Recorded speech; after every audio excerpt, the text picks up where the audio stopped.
नमस्कार मित्रों। महंगी खुशियाँ। जी हाँ, आज आपकी दोस्त प्रमिला मालती जोशी जी की यही कहानी लेकर आपके सामने एक बार फिर से हाजिर है। तो कहानी का आनंद लीजिए। महंगी खुशियाँ। मार्केट से लौट कर आई तो देखा रोहन के पास उसका कोई दोस्त बैठा हुआ है। चेहरा पहचाना सा था पर नाम याद नहीं आ रहा था। रोहन मेरा असमंजस भाप गया था, इसलिए जैसे ही दोस्त ने मुझे उठकर प्रणाम किया, रोहन ने कहा, इसे पहचानती हो ना मम्मी? ये है कुणाल, कुणाल पाठक। अरे वाह, पहचानूंगी क्यों नहीं, मैंने राहत की सांस लेते हुए कहा। बहुत दिनों बाद देखा है ना, इसलिए। आजकल यहाँ नहीं रहते क्या? पिछले 2 साल से चेन्नई में हूँ। छुट्टियाँ बहुत कम मिलती हैं, 2-4 दिन के लिए ही आना हो पाता है। पूरा वक्त घर पर ही निकल जाता है। और किसी के घर पर जाकर करोगे भी क्या? दोस्त भी तो सब बाहर निकल गए होंगे। इसे ही देख लो, 6 महीने बाद आया है, वह भी 8 दिन के लिए। इस बार कुणाल लंबी छुट्टी पर आया है मम्मी, शादी जो कर रहा है। अरे वाह, बधाई हो। जरा अपने दोस्त को भी कुछ सलाह दो भाई, हम तो कह कह कर हार गए हैं। कुणाल ने अदब से मुझे कार्ड पकड़ाया। 14 की शादी है लखनऊ में, 18 को यहाँ रिसेप्शन है। मैं तो रोहन को शादी में ले जाने के मूड में था, पर वह तो 12 को ही जा रहा है। आप और अंकल रिसेप्शन पर ज़रूर आइएगा। ज़रूर आएंगे भाई, पर शादी लखनऊ में क्यों? मम्मी ज़रा चाय तो बना दो, कब से तुम्हारा वेट कर रहे हैं। हाँ हाँ, बस अभी बनाती हूँ। कार्ड तो बहुत प्यारा है, और ये गणेश जी तो एकदम यूनिक है। पता है, आजकल मैं कार्ड्स कलेक्ट कर रही हूँ ताकि समय पर इधर उधर भागना ना पड़े। घर में ही ढेरों डिज़ाइन मिल जाएंगे। कार्ड से याद आया, उस दिन आर्चीज़ में वैशाली मिली थी। किसी के लिए बर्थडे कार्ड। मम्मा चाय। इस बार रोहन की आवाज़ में आदेश था। मुझे बड़ा अटपटा सा लगा। इतनी देर इत्मीनान से बैठा कुणाल एकदम उठ खड़ा हुआ। चाय आज रहने दे यार, बहुत जगह जाना है। मज़े की बात यह कि रोहन ने भी उसे रोका नहीं, बल्कि गेट तक विदा करने चला गया। वहाँ से लौटते ही मुझ पर बरस पड़ा। मम्मी तुम तो बस एक बार शुरू हो जाती हो तो रुकने का नाम ही नहीं लेती। क्या हुआ? यह पूछने की क्या ज़रूरत थी कि शादी लखनऊ में क्यों है? अरे मुझे क्या पता कि वे लोग शिफ्ट हो गए हैं। कौन लोग? वही वैशाली आदि लोग। मातेश्वरी, आपके हाथ में शादी का कार्ड था, आपने कार्ड की तारीफ की, गणेश जी की भी प्रशंसा की, तो कार्ड पर लिखा मजमून भी तो पढ़ सकती थी ना। मैंने कार्ड ध्यान से देखा। बड़े अक्षरों में लिखा था, कुणाल वेड्स प्रियंका। ये प्रियंका कौन है? कुणाल की दुल्हन, उसने मुंह फुलाकर कहा और कमरे में चला गया। मुझे बिना बात कटघरे में खड़ा कर गया। कार्ड हाथ में लेकर मैं दुल्हन का नाम पढ़ नहीं पाई थी, तो इसलिए कि मेरे जहन में वैशाली का नाम अंकित था। उन दिनों कुणाल का और उसका अफेयर जोरों पर था। 2-4 बार पढ़ाई के बहाने वह मेरे घर पर भी आई थी। तब रोहन ने ही परिचय कराया था कि ये कुणाल की फियांसी है। बाद में मैंने उसे चिढ़ाया भी था। बुद्धू राम, इतनी अच्छी लड़की तुम्हें नज़र नहीं आई? तुम्हारे सामने दोस्त उसे उड़ा ले गया। अब उसकी शादी किसी प्रियंका नाम की कन्या से हो रही है, यह खबर मेरे लिए अप्रत्याशित थी। लेकिन रोहन है कि बिला वजह मुझसे नाराज़ हो गया। सारी शाम उसका मूड उखड़ा ही रहा। मैं चाय देने कमरे में गई, तब भी उसने मुझसे बात नहीं की। खाने की मेज पर भी वह चुप चुप ही बना रहा। इन्होंने भी इसे लक्ष्य किया। बोले, क्या बात है साहबजादे, कुछ नाराज से लग रहे हो? अपनी मम्मी से नाराज़ है वह। गंवाई गंवार माँ का दोस्तों के साथ बात करना उसे अच्छा नहीं लगता। प्लीज़ मम्मी, वह एकदम फट पड़ा। बात को यूं घुमाओ मत। तो क्या हुआ है, तुम ही बता दो।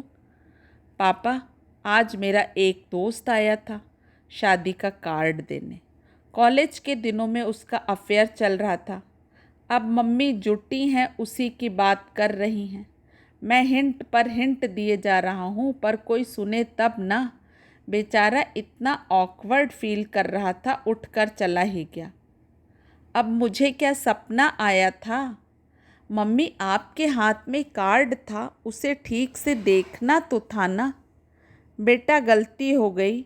दोस्तों के अफेयर्स की खबरें देते हो तो ऐसी ब्रेकअप की भी दे दिया करो, ताकि ऐसी गलती दोबारा ना हो। कुणाल बेचारा गिल्टी फील कर रहा है। बैठे बैठे यही सफाई दे रहा है कि कितनी मजबूरी में उसने यह रिश्ता स्वीकार किया है।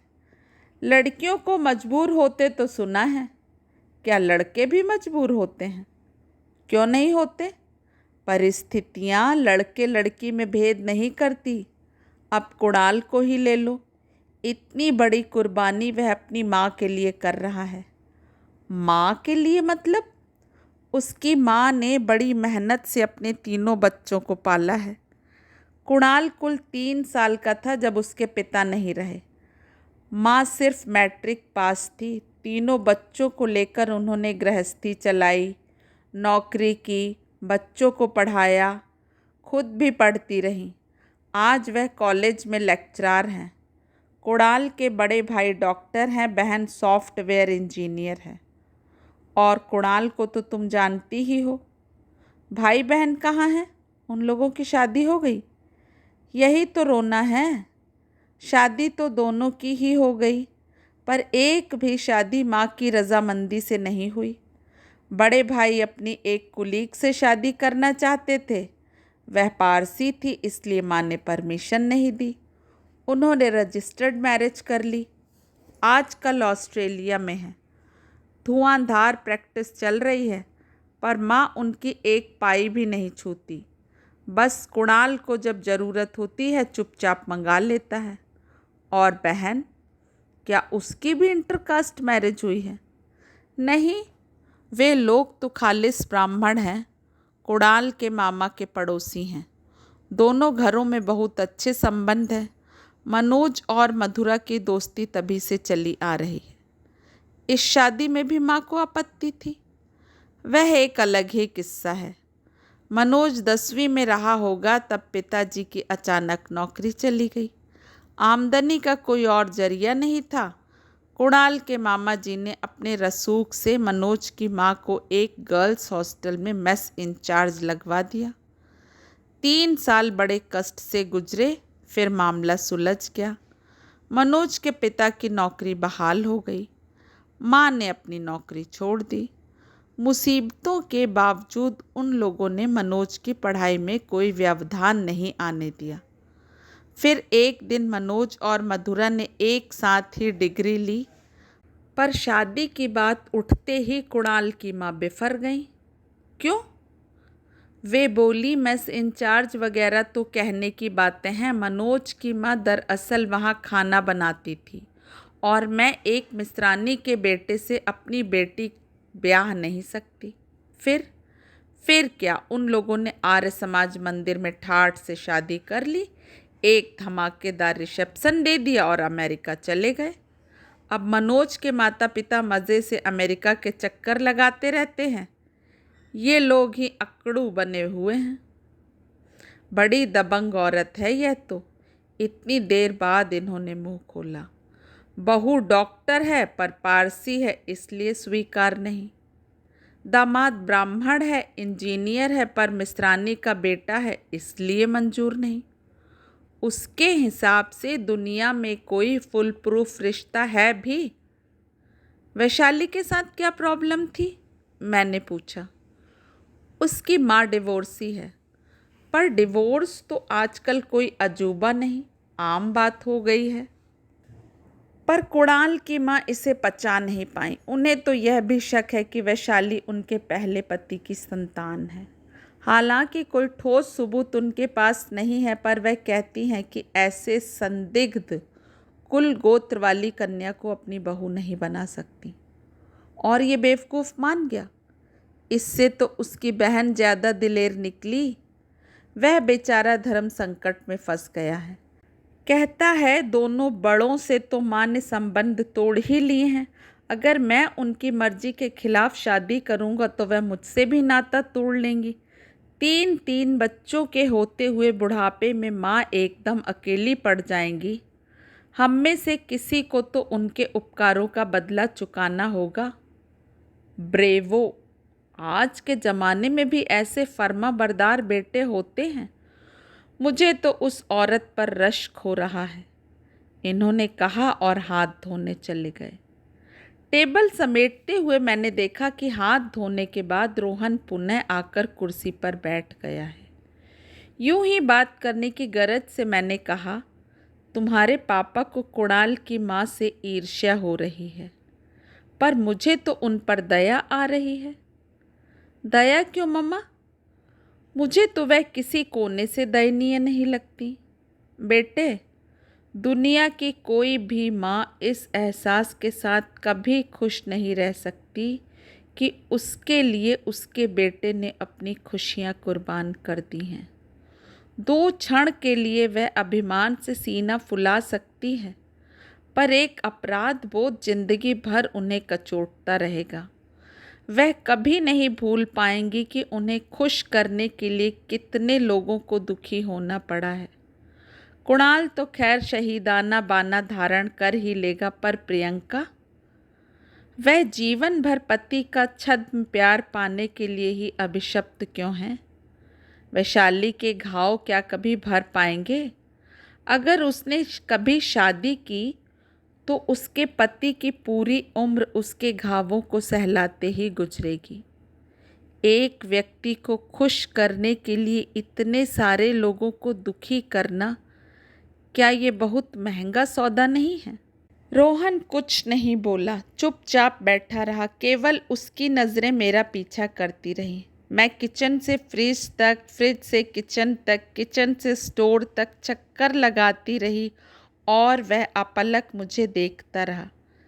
क्या बात है बेटा, परेशान लग रहे हो?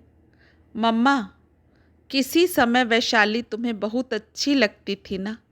अच्छी तो अब भी लगती है, क्यों?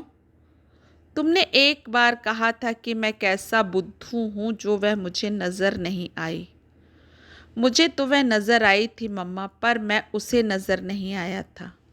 उसके सामने दूसरे अच्छे विकल्प जो थे। तुम कहना क्या चाहते हो? अगर कभी मुझे उसके घावों को सहलाने का मौका मिला तो? मैं आश्चर्य से मुंह बाए उसे देखती ही रह गई। मन में ढेर सारे तूफान उठे और मिला गए। मैं जान गई कि बच्चों के हर निर्णय पर कुणाल की माँ के मन में भी ऐसे ही बवंडर उठे होंगे, पर परिस्थितियों से लड़ने की क्षमता उनमें थी। मैंने उसके बालों में हाथ फेरते हुए कहा, बेटे, तुम जो भी निर्णय लोगे मुझे मंजूर है, पर एक ही बात कहूँगी कि भावुकता में कोई फैसला मत करना। ये जीवन भर की बाजी है, इसे सोच समझ कर खेलना। ओह मम्मा, उसने अपनी बाहें मेरे गले में डाल दी। You are wonderful, simply wonderful. जी हाँ दोस्तों, कहानी भी वंडरफुल है। 2 माँओं का तुलनात्मक चरित्रण मालती जोशी जी ने अपनी कहानी में बहुत खूबसूरती से किया है। आप सभी का अपना कीमती समय इस कहानी को देने के लिए बहुत बहुत धन्यवाद। नमस्कार।